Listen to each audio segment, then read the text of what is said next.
स्वामी विवेकानंद जी ने एक बहुत अच्छी बात कही है कि कोई आदमी पूरे दिन काम करके भी इतना नहीं थकता है जितना वो थोड़ी देर चिंता करके थक जाता है। जी हाँ, आज हम बात करने वाले हैं स्ट्रेस और टेंशन की, चिंता और तनाव की।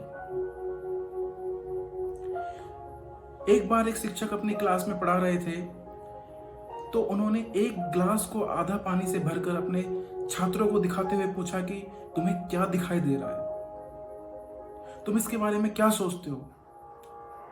तो छात्रों ने बोला कि सर, हमें ये आधा भरा हुआ दिखाई दे रहा है, क्योंकि सभी छात्रों ने वो स्टोरी सुनी हुई थी कि अगर आप बोलोगे कि सर ये हमें आधा खाली दिखाई दे रहा है, तो टीचर बोलेगा कि मुझे ऐसा नहीं लगता, मुझे ये आधा भरा हुआ दिखाई देता है, क्योंकि मैं पॉजिटिव सोचता हूँ। तो इसलिए सभी छात्रों ने पहले ही बोला कि सर हमें ये आधा भरा हुआ दिखाई दे रहा है। तो टीचर ने फिर बात को घुमाते हुए बोला कि मैं ये नहीं पूछना चाह रहा हूँ कि ये आधा भरा है या आधा खाली है, मैं पूछना चाह रहा हूँ कि आप लोग क्या सोचते हो कि इसका भार कितना है।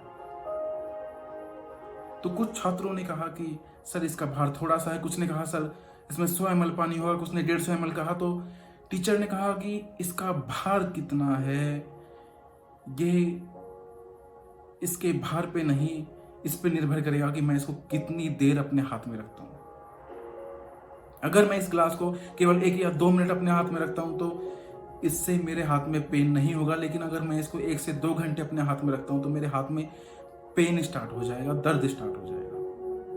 और अगर इसी ग्लास को मैं 7 से 8 घंटे अपने हाथ में रखता हूं तो मेरा हाथ सुन्न हो जाएगा और लास्ट में ये ग्लास मेरे हाथ से छूटकर गिरने लगेगा।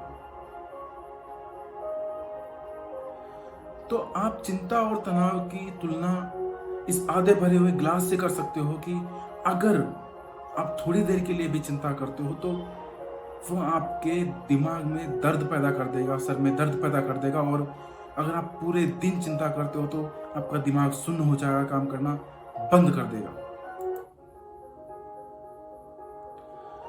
स्वामी विवेकानंद जी की बात हमेशा याद रखिए कि एक व्यक्ति पूरे दिन काम करके इतना नहीं थकेगा जितना वो थोड़ी देर चिंता करके थक जाएगा। तो जिस चीज का रिजल्ट आ चुका है उस बात के लिए चिंता बिल्कुल ना करें, टेंशन बिल्कुल ना लें, क्योंकि वो रिजल्ट आप बदल नहीं सकते हो। श्री कृष्ण जी कहते हैं कि अगर चिंता जो होती है वो चिता के समान होती है, वो अंदर ही अंदर आपको जलाती रहती है, निचोड़ती रहती है। तो अगर आपका कोई काम बिगड़ा है तो उसको संभालने के लिए, उसको सही करने के लिए मेहनत कीजिए। चिंता करने से ढेर सारी बीमारियों को आने का न्योता मत दीजिए। चिंता और तनाव की तुलना उस पंछी से की जा सकती है जो आपके घर के चारों तरफ घूम तो सकता है, लेकिन आपके घर में रहने को घर नहीं बना सकता, अपना घोंसला नहीं बना सकता। तो जिस तरह वो अपना घर नहीं बना सकता, उसी तरह आप अपने मन के अंदर चिंता और चिंता का बसेरा ना होने दें। हमेशा खुश रहें, हैप्पी रहें, अपनी लाइफ खुशहाल जिंदगी जिएं। ढेर सारी बीमारियों को चिंता करके अपने शरीर में आने का न्योता ना दें।